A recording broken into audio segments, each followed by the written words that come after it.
G'day and welcome to Wine Week. I'm Danny. And I'm Brad. And this is a pre-recorded episode because Brad's actually off gallivanting around the French countryside on his honeymoon. Yes, I'm actually drinking real champagne in Champagne, so can't wait to get back and tell you all about it. Oh, I'm looking forward to that. But anyhow, let's kick off this week.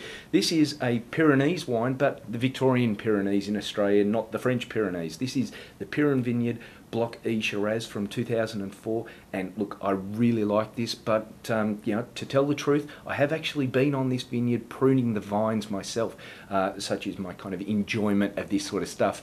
Look, at around about $25 and under, it's not a wine that you're going to find in the huge chains, but yet again, this is another good reason to make friends with your local specialist wine retailer.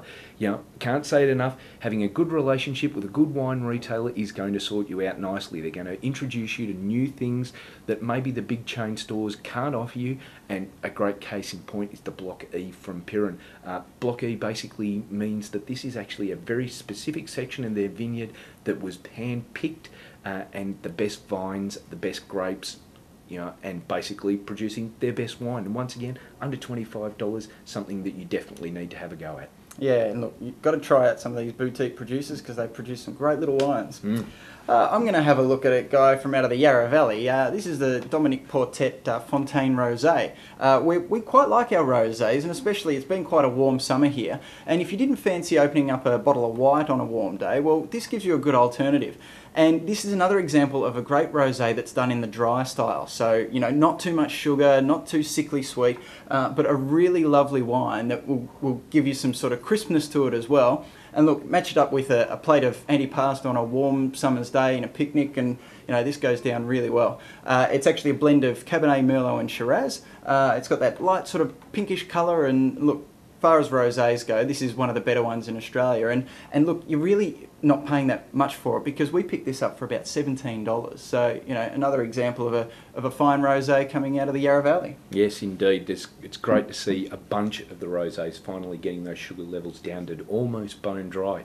The Yering ED, the Jacobs Creek, and the Dominique Portet. Great. Look, the last wine we're going to have a look at is a Tim Adams Pinot Gris. Now, there doesn't seem to be much segue between a rosé and a Pinot Gris, but in fact this one, once you pour it out into the glass, you'll notice that it does actually have a little bit of that kind of pink hue behind it. Now, it's also got a little bit more residual sugar than many of the Pinot Gris that you might get out there.